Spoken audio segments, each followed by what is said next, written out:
Assalamualaikum warahmatullahi wabarakatuh. Saya Erika Feli dari kelas 11 MIPA 4, absen 16.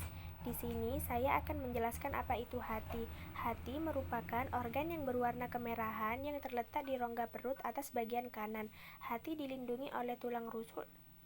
Hati terbagi menjadi dua lobus, yaitu lobus kanan yang lebih besar dan lobus kiri yang lebih kecil. Lobus hati tersusun atas lobulus kecil berbentuk heksagonal. Di dalam lobulus terdapat kumpulan sel hati atau hepatosit dengan sinusoid atau pelebaran pembuluh kapiler di sekitarnya sebagai penyuplai nutrien pada oksigen bagian-bagian sel. Selain itu, hati juga berperan di dalam sistem pencernaan. Hati juga memiliki peran sebagai organ ekskresi atau berperan di dalam pengeluaran zat yang tidak dibutuhkan oleh tubuh. Zat yang diekskresikan oleh hati yaitu substansi beracun hasil pemecahan sel darah merah yaitu bilirubin dan hasil pemrosesan amonia yang beracun menjadi urea yang dapat dibuang melalui urin. Selanjutnya, saya akan menjelaskan mekanisme hati dalam mengekspresikan bilirubin. Seperti yang kita tahu, urin dan feses yang dihasilkan di dalam tubuh kita memiliki warna.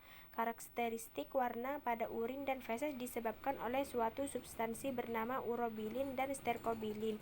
Urobilin dan sterkobilin ini dihasilkan oleh suatu perombakan eritrosit yang sudah tua dan rusak.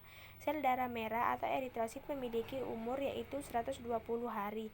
Artinya, terdapat 1% eritrosit tua rusak yang akan dirombak setiap harinya. Perombakan eritrosit tua dan rusak terjadi di limfa dan hati. Jadi, eritrosit yang sudah tua dan rusak akan dinamakan oleh suatu sel bernama sel fagosit yang ada di limfa dan hati. Kemudian, hemoglobin yang terdapat pada sel darah merah akan dipecah menjadi heme dan globin. Globin akan dikonversi menjadi asam amino yang dapat digunakan kembali oleh tubuh untuk membentuk protein. Selanjutnya, heme akan dikonversi menjadi ion Fe dan biliverdin.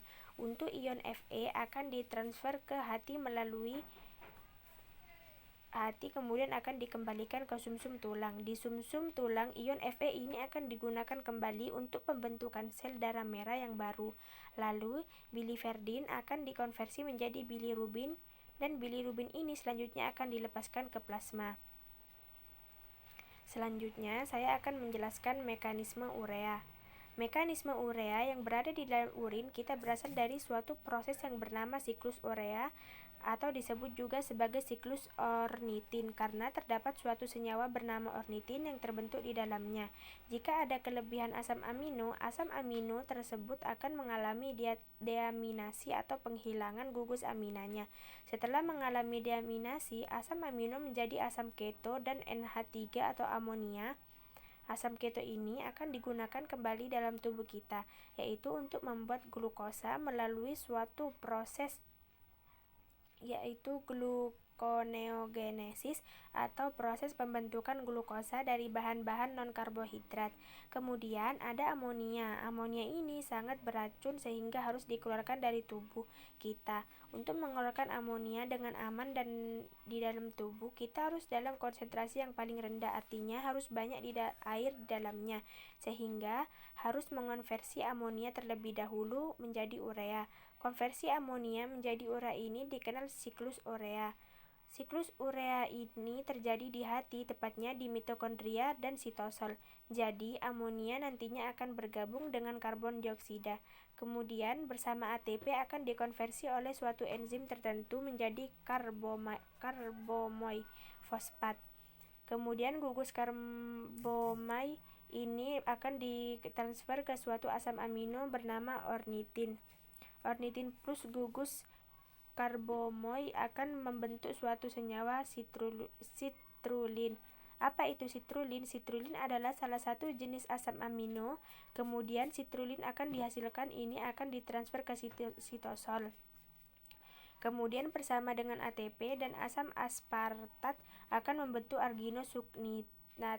Kemudian arginosukcinat akan dipecah menjadi arginin dan juga fumarat. Arginin akan mengalami hidrolisis untuk membentuk urea dan membentuk ornitin kembali. Hidrolisis pada arginin ini dikatalisis oleh suatu enzim bernama enzim arganisase.